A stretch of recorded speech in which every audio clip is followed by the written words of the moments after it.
எங்களுக்கு மிக பெரும் சவாலாக இருப்பது, இங்கு ஆற்றல் மிகு கலைஞர்கள் இருக்கிறார்கள், இயக்குநர்கள் இருக்கிறார்கள், திரைக்கதை ஆசிரியர்கள் இருக்கிறார்கள், இசையமைப்பாளர்கள் இருக்கிறார்கள், தொழில்நுட்பவியலாளர்கள் இருக்கிறார்கள். இங்கு உருவாகின்ற திரைப்படங்கள் உலகின் முகடுகளை எட்ட வேண்டும். எங்களிடம் மிகப்பெரிய விநியோக தளம் புலம்பெயர்ந்த நாடுகளிலே விரிக்கப்பட்டிருக்கிறது. அதற்கு மேலதிகமாக தமிழகத்தில் எங்களுக்கு ஒரு விநியோக தளம் கிடைக்குமானால் நான் நினைக்கின்றேன் ஈழ சினிமா இன்னும் ஒரு பாய்ச்சலை மேற்கொள்ளும்.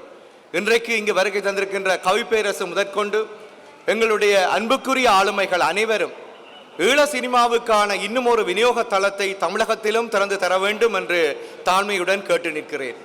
நீங்கள் அப்படி தருவீர்களாக இருந்தால் நிச்சயமாக எங்களுடைய கலைஞர்கள் இந்த உலகின் முகடுகளை எட்டிக் கொள்வார்கள்.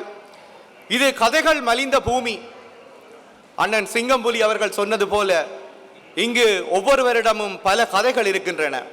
அந்த கதைகளை உருவாக்குகின்ற போது வழக்கமாக சொல்கின்ற திரைப்பட கதைகளிலிருந்து, திரைக்கதைகளிலிருந்து மாறுபட்ட வலுவான உயிர் துடிப்புமிக்க கதைகள் இங்கிருந்து உருவாகும். அதற்கு நாங்கள் வாய்ப்பை தர இந்த சந்தர்ப்பம் ஒரு வழியை திரட்டும் என்று நான் நினைக்கின்றேன்.